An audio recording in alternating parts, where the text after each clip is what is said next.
So hi everyone, welcome to another episode of Secrets of the Viz. Today I have a special guest with me, Craig, who is here to talk about his annual leave viz of the day, which is really interesting Radial chart design. So over to you, Craig, to do a short intro about yourself.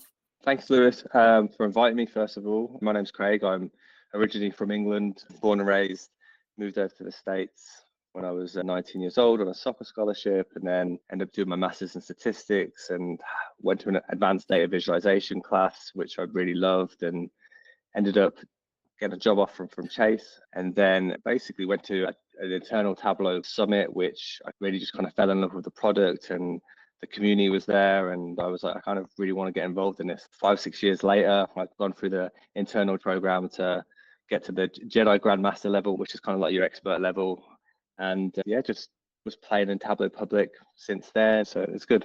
So soccer scholarship to statistics. That sounds very much like the Moneyball movie that I've seen. You know what? It's funny enough. What I did for my master's thesis, I don't know if you know much about the Premier League, but Leicester City, they won the Premier League in 2015, 2016, right? Which is right when I was at grad school, and they had odds of winning that season of 5,000 to 1, right? So any person interested in sports and a good statistician was thinking, well, what were those odds were like? Were they accurate? How do they kind of base those odds? So I actually worked with my chair of department on this project where we investigated league standings and rankings. I collected data, which I wish I knew web scraping at that point, because I spent probably about 20 hours every week for a whole summer collecting every match up in the Premier League back from the 90s to 2015, and end up using kind of empirical probabilities to create a simulation study where we simulated 10,000 seasons to find out that, yeah, they were kind of accurate and the bookies did a good job. Of the 5,000 to 1 odds, and Leicester City was still a bit of a miracle. But it was really fun to work on. That's how I really got into data viz as well. It was doing an exploratory data analysis and then recreated in Tableau Public. This sounds really interesting. I saw that you work for 2K. So that's the gaming account, right? What do you do as a job then for 2K? Are you like on a reporting team? Yes, so I'm part of visual analytics within the business intelligence team, and we do all the management dashboards and sometimes a little bit fun project here and there. So like the game that you're playing, Seth, was one of my projects as well. Unfortunately, I can't show that to the world, but you know what? I can actually show you the mock-up that we did, just so you have a sense of what I have. There's no real data in this, but what I do in work is that I create things like this, and then we translate it into actual dashboards. Have you been using Robert Januzaj? He created the Tableau UI kit. Yeah, so I started there and basically created my own expanded one. I didn't want to share this with the public because Robert sells it, so I don't want to topple his rice bowl. But based on our internal assets, I create different variations of it so people can actually use the different chart types. So these are kind of basically This is cool. the idea copied from Robert, and then you have all the different pieces like layouts, banners, idle assets, style guides, and fonts. Crazy. I've only just started using Figma, but when you really get into the variants and like different properties and stuff, you have to really think about the layer at the minute build out, because you can forget something and then it's a bit of a headache to go back into it, isn't it, sometimes? Yeah, this took me quite a while to build, to be honest. But now that it's here, it's really easy. I don't know what it's like in your field, but I feel like there's people on our team and around the bank that they can build stuff, but their design aren't the best. So they just want to build. They don't care about font and all these other little things. So it's, okay, how can we set those guys up where they don't have to worry about that, but they can complete their projects and make that easier for them? It's actually really cool that you're showing me this. This is awesome. So I was saying for WWE, they have a mode called the Island, and I thought it would be fun to introduce this to add a little bit of interactivity with the dashboard. So you can actually hover and look at the different areas in the map, and then you can click and additional insights will come out and stuff like that. This was the first time I introduced map layers for one of my dashboards that I create for work. But yeah, the possibilities are endless. It's just whether we want to take the extra effort to do it, because map layers takes a bit to get used to, and there's a lot of preparation that goes behind it as well. Absolutely. And I think at the bank, we have a lot of data thinking about transactional behavior, even from like call centers and measuring every person on a call. And that's kind of what I'm in operations. But gaming data, God, I can't even imagine.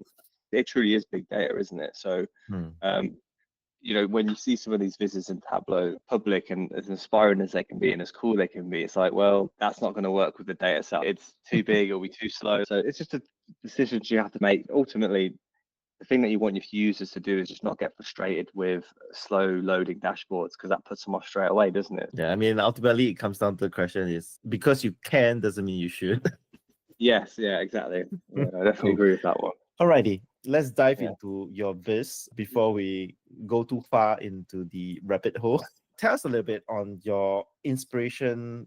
How did the idea and design pieces come about? Yeah, so Jyoti Gautam recently won Visit of the Day for a piece called Top 20 Countries by Linguistic Diversity. If you remember seeing that piece, I saw it and I was like, I really love this. I love the geometry in it. It's so clean. It's easy to read. Very much still like an artist way of looking at this. And I thought, this is cool. I'd love to make something that's similar to this. About 2 or 3 years, I've had this annual leave data.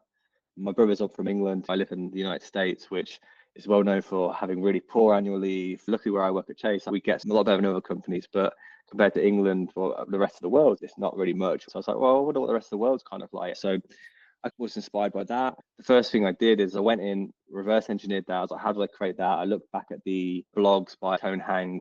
I recreated it and I was like, man, this looks terrible. Like, I don't know why, but it just doesn't. Same like most developers and designers, when you first create something and you've only done a couple calculations and thrown it in. I was like, I don't really like this, how this looks. And I was like, well, what if I want to add country on here? Well, I'm going to have to like create the same viz, but I'm going to have to figure out where to place the continent name, and then I'm to layer it over it. And I was like, well, I've been using map layers at work. Maybe I can create this in map layers. So I Googled map layers, radial bar charts, and I couldn't find anything.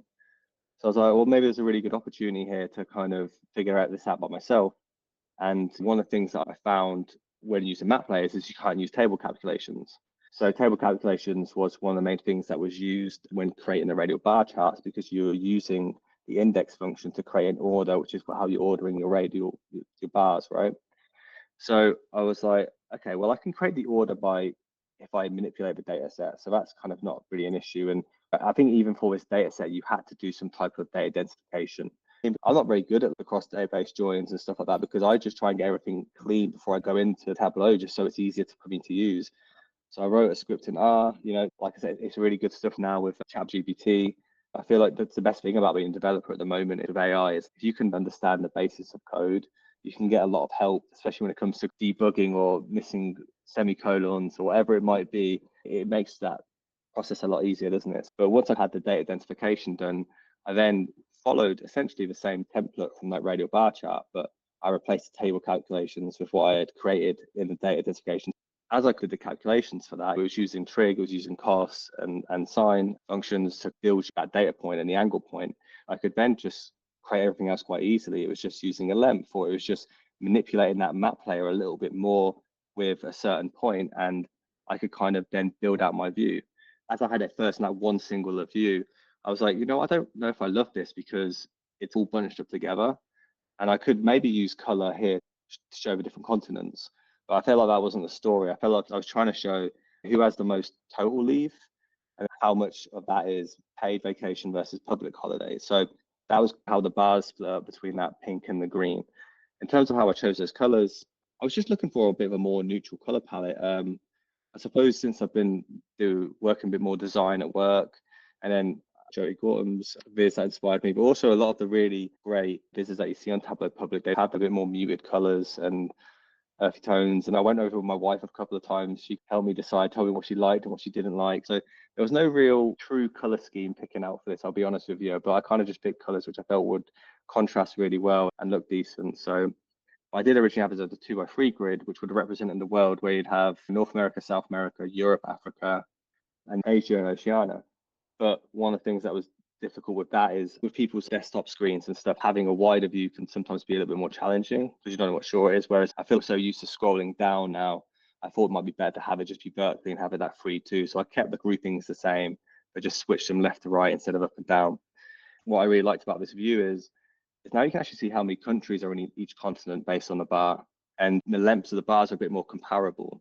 And then, you kind of start going on down a rabbit hole, don't you? Of like, well, what else can I add? So then The purple here was where it became a bit more purposeful, was okay, how do those kind of annual tourists compare to the actual size of the population? What I thought was really just interesting, I mean, if you look at Germany having a population of 83 million, but they have 99 million people going out every year. It just shows you everyone in Germany really enjoys their vacations. I thought us as Brits loved our vacations, but Germany take it to a new level. In fairness, on holiday, we used to go to Turkey. My mum and dad used to get up at 6 in the morning just to beat the Germans to put the towel on the sunbeds, right? So, though, kind of seeing France as having the most arriving tourists, which I think makes sense. I feel like the Eiffel Tower is like so iconic. They have obviously Disney World there in Europe as well, and a lot of people seem to love French culture, French food, French cuisine. So yeah, it was just really interesting to see this with the different colors popping up. Sometimes when you don't see color or you don't see shading, it also tells a lot. Like you can see in Africa, we're missing a lot of data for tourism. And I suppose at the end of it, happy with how it was coming out, and the fact that I was able to use map layers was so much easier. I love how you actually have an embedded story within this viz itself. Like on first glance, you would think that this is just about annual leave, but because you have these two additional layers outside of the sphere that talks about how many inbound tourists are kind of more than the population, it gives another spectrum to the story, and that probably can evolve into an entirely different viz as well. Yeah, absolutely. I think that's something that I've not maybe been good at in the past. I like looking at data. There's so many more interesting aspects you can add to it sometimes. Like bringing in tourism here just felt like a good thing to bring in. Hopefully this inspires someone else to look even more into this correlation or more interesting stories. What would you say is the most challenging part of making this viz? I think for me, sometimes when you're using Tableau, until you test something out, you don't know what it's going to do. Sometimes I don't know if you feel that way. And then you test it out and you're like, okay, that worked. And then after that, I could build the world average and then it falls apart. So I think the cool thing about this project is I learned so much from it, and it encourages you a little bit more. Like maybe if I take a few more risks with some things, and it pays off in the end. Yeah, map layers are really powerful once you get the idea of it, and it's all about just trying out different calculations to make things appear as they should. It's satisfying once you figure it out, though, isn't it? Yeah, it is. Thank you so much for sharing the amazing process behind this viz in terms of the calculations and the work behind how you would actually use map layers to create this.